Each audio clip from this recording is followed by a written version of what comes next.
Buat apa Bu? Buat minum obat saya pribadi Pak, karena lagi gak enak badan. Lah emang kata saya ini suaminya kemana? Kenapa nggak dibeliin obat? Saya udah nggak punya suami. Lah, aduh kata saya kan serba salah Pak Dir di situ.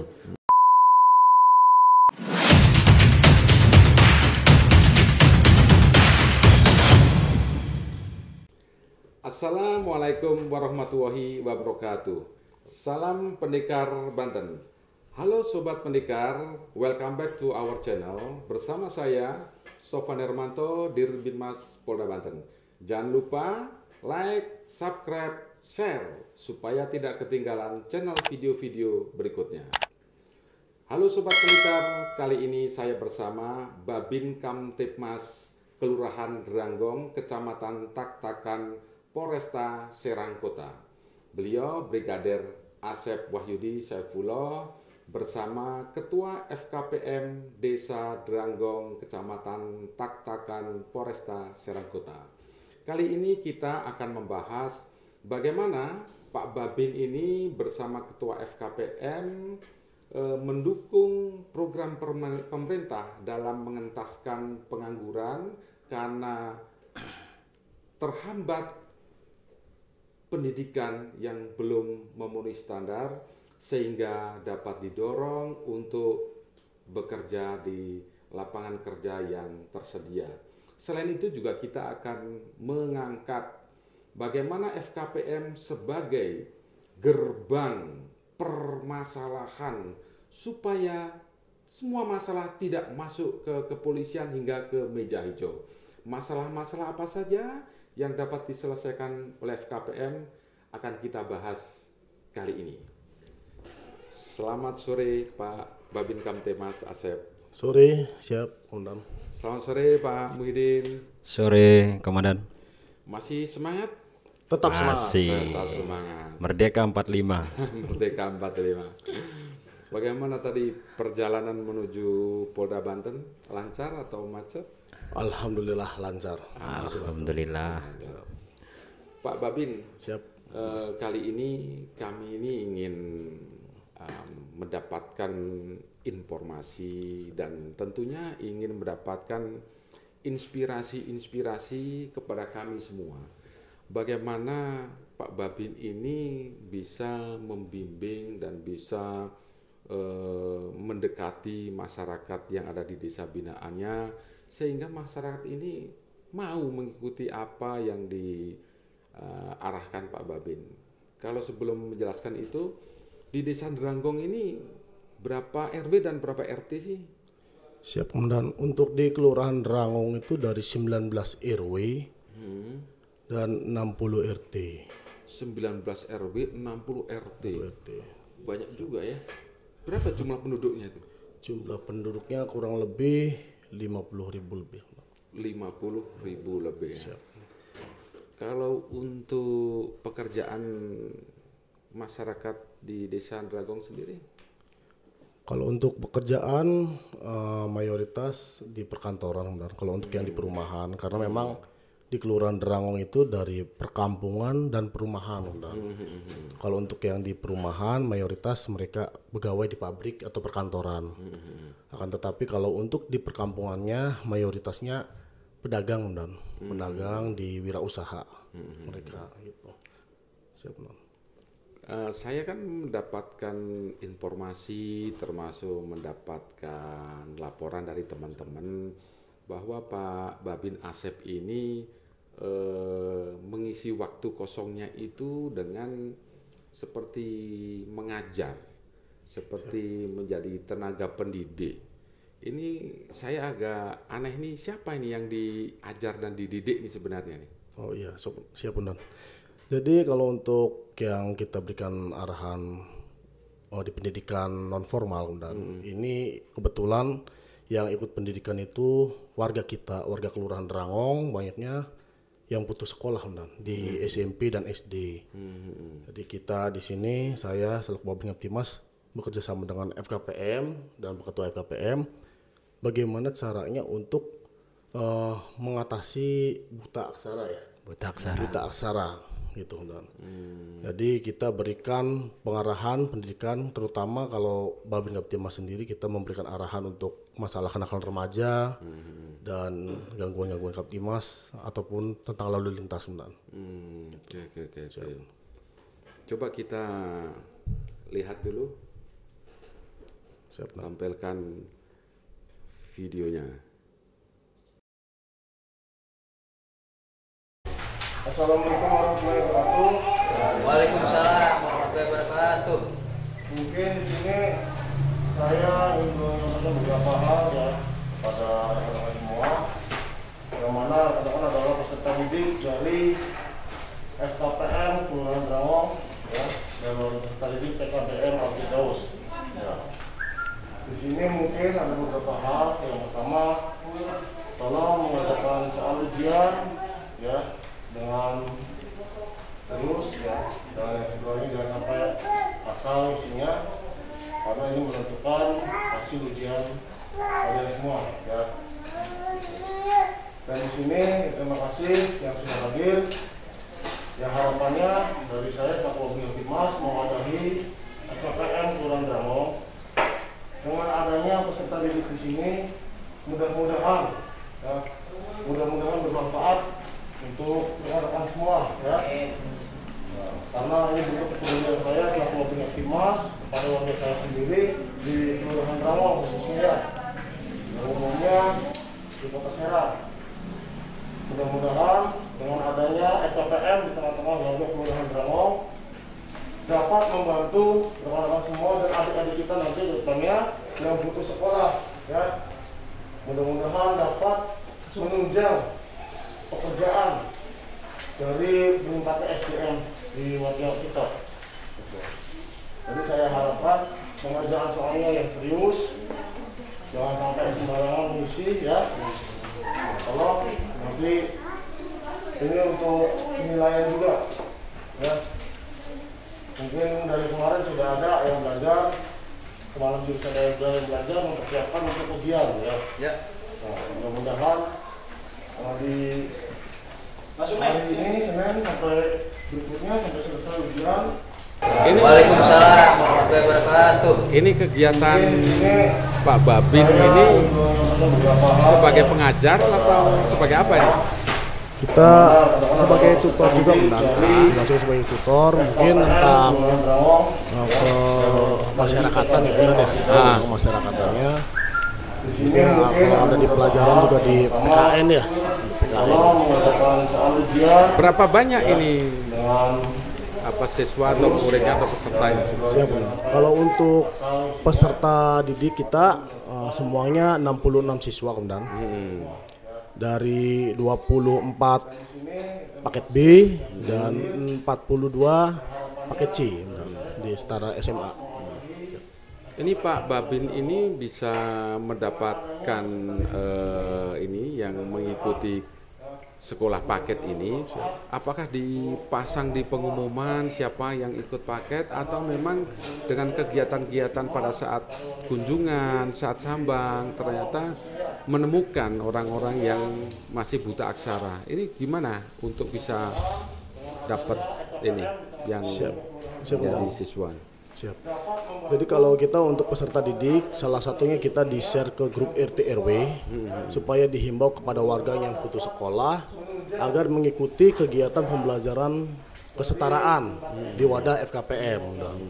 Yang pertama itu, yang kedua saya sekaligus sambang ke warga dan kita menawarkan pemuda-pemuda atau pemudi di lingkungan kita yang putus sekolah untuk mengikuti kegiatan pembelajaran minimal sampai paket C setelah SMA. Di sini juga banyak yang ikut parkir juga, yang ngamen kita ajak juga kemudian untuk mengikuti pembelajaran. Gitu. Jadi proses pembelajaran ini tidak akan berlangsung dengan lancar tanpa kerjasama dari RT dan RW ya. Ya benar. Karena RT dan RW itulah yang turut meneruskan atau memberikan informasi kepada warga-warganya. Iya benar. Alhamdulillah pesertanya sampai 66.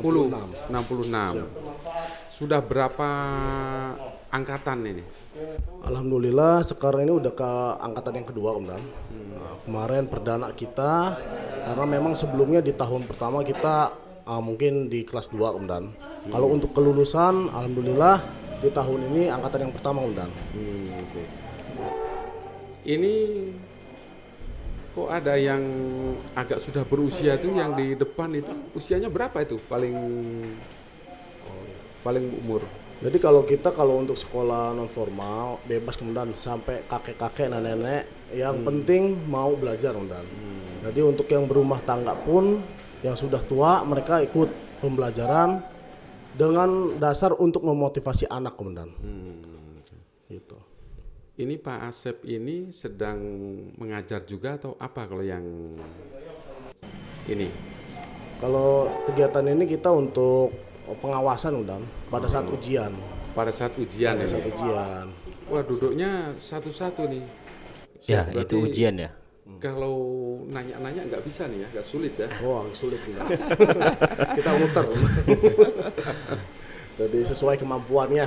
Ya, ujian modul.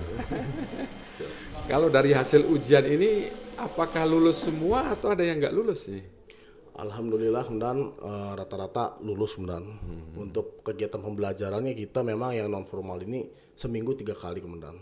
3 hari. 3 hari. 3 hari Kamis, Sabtu dan Minggu. Gitu, Pak Babin ini semangat untuk melakukan edukasi terhadap masyarakatnya, terhadap warganya yang putus sekolah maupun yang buta aksara. Siap. Apakah hanya dilakukan di desa binaannya aja terhadap warganya atau mungkin di tempat-tempat lain juga melakukan pembelajaran hal serupa? Kalau untuk di tempat lain, mungkin kalau di Kecamatan Taktakan, saya juga sama ketika patroli suka menawarkan dan menawarkan kepada warga yang putus sekolah, itu langsung bersentuhan langsung sama peserta didiknya, itu dan kita tawarkan untuk sekolah, alhamdulillah ada juga yang ikut. Gitu, Oke. Kalau yang ini kan pesertanya kan mendapat informasi dari RW maupun RT. Kalau sekarang kan ada ya anak-anak yang ikut, contoh mungkin di sini kan banyak pondok pesantren ya. Nah, pondok pesantren, rata-rata mereka kan belajarnya mungkin keagamaan ya, agama ngaji. Itu apakah juga masuk ke area pondok pesantren? Kita masuk juga Komandan untuk pendidikan non formal kita terutama memang yang kita cari juga selain warga yang putus sekolah, kita juga menghampiri ke pondok-pondok pesantren karena rata-rata pondok-pondok pesantren pun yang salafi mungkin fokus pada agama. Akan tetapi kita fasilitasi untuk membantu mereka dalam pendidikan non formalnya Komandan. Jadi supaya mereka lulus kan tidak semuanya menjadi ustadz Komandan, ada yang ikut bekerja itu Komandan. Ya, mudah-mudahan dengan ijazah umum bisa membantu mereka dalam mencari lapangan pekerjaan Komandan. Gitu. Apakah dari yang sudah lulus ikut pembelajaran paket ini ada yang mendapatkan peluang kerja atau mungkin ada yang sudah bekerja? Alhamdulillah Komandan sudah ada Komandan dari beberapa perusahaan kita bekerja sama juga di Kelurahan Rangong. Ada yang sudah menjadi OB ataupun istilahnya menjadi stafnya juga ada, yang ahli komputer juga ada. Jadi kita dari beberapa peserta didik kita dari sesuai kemampuan mereka kita fasilitasi ke beberapa perusahaan yang ada di lingkungan Kelurahan Rangong. Tentunya ini juga tidak dapat dilaksanakan sendiri tanpa bantuan dari FKPM ya. Ya benar. Oke. Siap. Bantuan dari Pak Muhyiddin. Siap Hadir. Pak Muhyiddin. Siap. Saya dapat informasi kalau Pak Muhyiddin ini sebagai ketua FKPM mempunyai semangat untuk menjadi pintu gerbang permasalahan yang ada di tengah masyarakat. Supaya masalah itu tidak semuanya masuk ranah hukum, ranah kepolisian. hukum hingga ke Meja hijau. meja hijau. Iya. Ini siap. sangat luar biasa dan sangat menginspirasi. Mungkin bisa dibagi pengalamannya. Siap. Saya melihat laporan itu ada yang pencurian di Indomaret ini. Oh iya itu. Ini pencurian di Indomaret. Sedangkan kan Indomaret kan memang banyak ya di mana-mana saat ini kan gitu. Ini bisa diceritakan ini. Ya, bisa siap. Nah, ini yang terbaru ini, Pak Dir. Ini yang terbaru, masih anget-angetnya ini. Jadi sedikit saya ceritakan, ini ibu-ibu ngutil, ngambil gitu kan. Tapi ketika kita tanya-tanya, kita interogasi apa dasar dari ngambil hak orang Indomaret, punya orang Indomaret kan gitu, itu usaha gitu kan. Terus dia ngambil, terekamlah CCTV, terlihat oleh karyawan Indomaret, lalu dipergoki dan ditanya dan lain sebagainya di situ. Ketika saya menginterogasi secara face to face, secara pribadi dia, Sebentar, kok langsung mendatangi Indomaret? Apakah dihubungin atau gimana? Atau Pak Muhyiddin saat itu ada di lokasi? bukan, karena waktu itu karyawan Indomaret kan komunikasi dengan Pak Asep Pak Asep, selaku Babin Babin Kamtibmas gitu. Kamtibmas ya.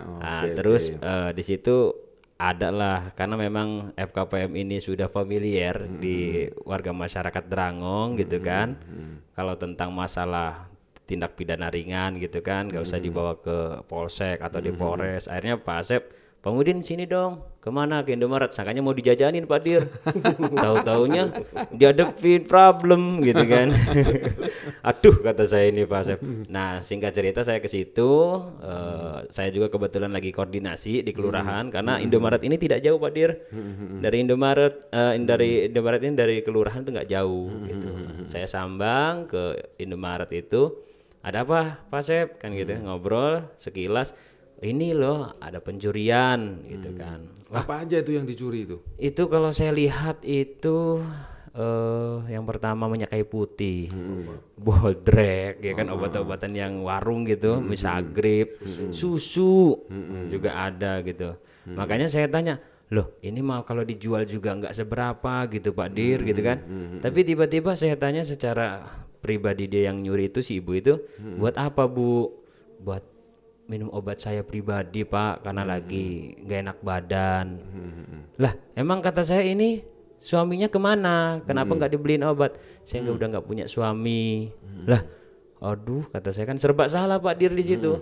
Terus yang kedua kata saya, ini susu apa ini kan gitu, buat anak saya. Udah gitu kan. Kalau sudah ya berarti kan asasnya bukan untuk kekayaan, tapi buat pribadi ataupun buat kehidupan dia sendiri gitu kan. Akhirnya saya kasih pemahaman ke orang Indomaret, udahlah gitu, ini kita kalau kita beli gitu, saya pribadi siap membeli karena memang asasnya itu kan memang kebutuhan pribadi ini. Dan kalau saya lihat juga dia juga lagi nggak enak badan gitu Pak Dir. Nah, akhirnya orang Indomaret juga punya kebijakan tersendiri. Akhirnya kita bikin draft dengan Pak Brigpol Asep untuk menuntaskan masalah ini. Kesepakatan bersama dengan kepala toko, terus dengan yang mencuri juga, saudaranya juga saya hubungin langsung karena memang tidak jauh dari Indomaret. Akhirnya singkat cerita alhamdulillah tuntas perkara itu. Kan mencuri itu sebenarnya kan bisa dipenjara. Iya. Bisa dihukum gitu ya. Karena kan diatur dalam Undang-undang KUHP ya. KUHP-nya. Melanggar pasal 362 maupun 363. Apa yang menguatkan Pak Ketua FKPM ini betul-betul ibu ini atau peristiwa pencurian ini harus diselesaikan secara solutif? Iya. Itu yang paling mendasari itu apa? Dasar kita sih adalah pertama secara kemanusiaan dulu, secara manusiawi. Ketika memang dasar dia juga untuk kesehatan dia sendiri, yang kedua juga buat putra putrinya, ya, yang diambil itu kan kayak susu, obat. Terus yang kedua kan sesuai dengan Perpol nomor 1 2021 juga FKPM bisa menuntaskan problem solving. Ya. Nah itu dasar kita dari situ. Ketika memang kita hitung-hitung kayak dikalkulasikan dari biaya ataupun jumlah nominalnya gitu kan, nggak seberapa gitu, nggak nyampe 4 juta dan gitu. Bahkan di bawah 200.000 gitu. Akhirnya itu dasar kita, Pak Dir, untuk istilahnya menuntaskan problem solving ini secara musyawarah mufakat saja. Dan akhirnya alhamdulillah Pak Brigpol Asep juga udah kita tuntaskan di ruangan ini secara musyawarah mufakat. Toh ada saksi dari keluarga juga ada, kepala toko juga ada, dari kepolisian selaku Babin Kamtibmas juga ada, lalu penengahnya adalah FKPM selaku mediatornya di ranah hukum ini. Itu aja paling. Kalau Pak Muhyiddin ini sebagai ketua FKPM itu mulai tahun berapa? Saya menjabat FKPM itu 2021 PAW. PAW Pak Dir. Jadi singkat cerita tuh dulu itu kan ada ketua FKPM namanya Pak Robani gitu kan. Akhirnya Pak Robani dengan alasan Saskia Gotiknya itu keluar 1000 alasan gitu kan. Akhirnya keluar dan gitu kan, keluar. Lah, siapa gitu yang bawa ini apa nakodanya FKPM ini kan gitu. Akhirnya teman-teman udah Pak Muhyiddin naik, lu tuh kan tua-tua, ngapain gue yang muda gitu kan. Akhirnya singkat cerita dan di situ ada musyawarah istilahnya munas istilahnya forum dan disaksikan beberapa penasehat juga, pembina juga gitu kan. Akhirnya kita ambil kesepakatan dari pembina, terus dari penasehat dan dari rekan-rekan anggota FKPM di tingkat kelurahan juga memang sudah finish. Akhirnya ya innalillahi, nama Muhyiddin yang keluar gitu untuk jadi ketua FKPM, dan akhirnya alhamdulillah sampai saat ini dan gitu. Kalau selama menjabat sebagai ketua FKPM itu sudah berapa banyak masalah yang diselesaikan selain yang ini? Yang Indomaret. Iya, kita sih hampir kalau dihitung di arsip kita tuh di atas 15. Ini yang tadi itu Indomaret tuh yang anget-angetnya, yang paling terakhir ya. Gitu tuh. Karena memang sebelum Indomaret ada pencurian burung, terus bukan hanya pencurian burung, ada perkelahian karena pemuda itu minum minuman. Efek dari minuman itu kan akhirnya apa ya? Ya mungkin jati diri, akhirnya saudara sendiri berkelahi gitu, satu saudara gitu tuh. Singkat ceritanya seperti itu. Akhirnya ada sih masih banyak yang lain kayak burung, terus nyuri rongsokan, ayam, ada juga perkelahian antara pemuda gitu. Bukan berarti antar kampung, tapi perorangan, tapi masih satu saudara. Terus kesalahpahaman ibu rumah tangga dan lain sebagainya sih. Itu aja. Jadi setidaknya dari 15 permasalahan ini yang ada di tengah masyarakat dapat diselesaikan oleh FKPM. Betul. Dengan mencarikan solusi. Dan sampai saat ini tidak ada masalah. Alhamdulillah tidak ada yang menggugat lagi. Tidak ada masalah.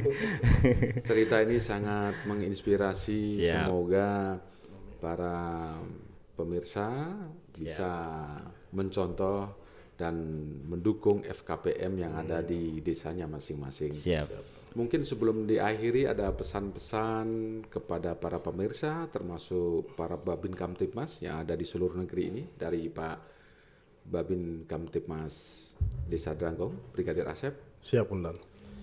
Mungkin satu pesan-pesan untuk Babin Kamtibmas di seluruh Indonesia berada. Kita selaku Babin Kamtibmas harapannya tetap lebih dekat dan lebih erat kembali bersama masyarakat, bantu seluruh warga masyarakat kita dengan program-program pemerintah yang ada, baik itu pendidikan, kesehatan maupun keselamatan. Dan untuk warga masyarakat di seluruh Indonesia, kita di sini ada wadah FKPM, Forum Kemitraan Polisi Masyarakat. Jadi terkadang saya miris ketika ada pengaman nyanyi maling kecil dihakimi, maling besar dilindungi, ya. Nah, ini yang bikin saya tersentuh hati saya untuk mengaktifkan kembali FKPM. Karena FKPM ini bisa menangani tindak pidana ringan yang ancaman hukumannya di bawah 5 tahun penjara dan pencurian di bawah 2,5 juta. Jadi apabila ada maling sendal jepit, maling coklat seperti kemarin pernah terjadi, silahkan ya untuk para warga di seluruh Indonesia. kita bekerja sama dengan Babin Kamtibmas setempat, bentuk namanya FKPM, Forum Kemitraan Polisi Masyarakat. Itu berdasarkan Perpol nomor 1 tahun 2021. Itu bentuk Polmas. Jadi di situ ada peran serta masyarakat, jangan sebentar-sebentar langsung lapor ke Polsek ataupun Polres. Disinilah tugas RT dan RW mewadahi warganya, bekerja sama dengan Babin Kamtibmas dan FKPM. Mungkin itu kemudian yang bisa saya sampaikan. Terima kasih pesan-pesan yang sangat menginspirasi. Mungkin pesan dari Ketua FKPM Desa Dranggong, Siap. Pak Muhyiddin, Siap. untuk seluruh masyarakat yang ada di Medsos. yang ada di negeri ini ya. Oke, siap, Komandan. Jadi pesan saya adalah bukan hanya di ranah hukum. Yang tadi Pak Brigpol sampaikan, pendidikan itu adalah sampai akhir hayat. Kita tidak bisa mengenyam pendidikan formal, maka pemerintah menyiapkan pendidikan non formal. Raihlah impianmu dan jangan sampai kau terlupakan oleh orang-orang yang kamu cintai. Satu, untuk pendidikan. Yang kedua, saya tantang untuk para Babin Kamtibmas membentuk tuh FKPM tuh di tingkat desanya. Karena kenapa? Kasihan masyarakatnya. Bentar-bentar ke Polsek, bentar-bentar ke Polres. Kalau misalkan masih tindak pidana ringan, kenapa tidak dibentuk FKPM? See you, goodbye. Nice, keren, luar biasa. Halo Sobat Pendekar, mungkin ini akhir dari podcast hari ini. Bagi yang mau request, silahkan tulis di kolom di bawah ini.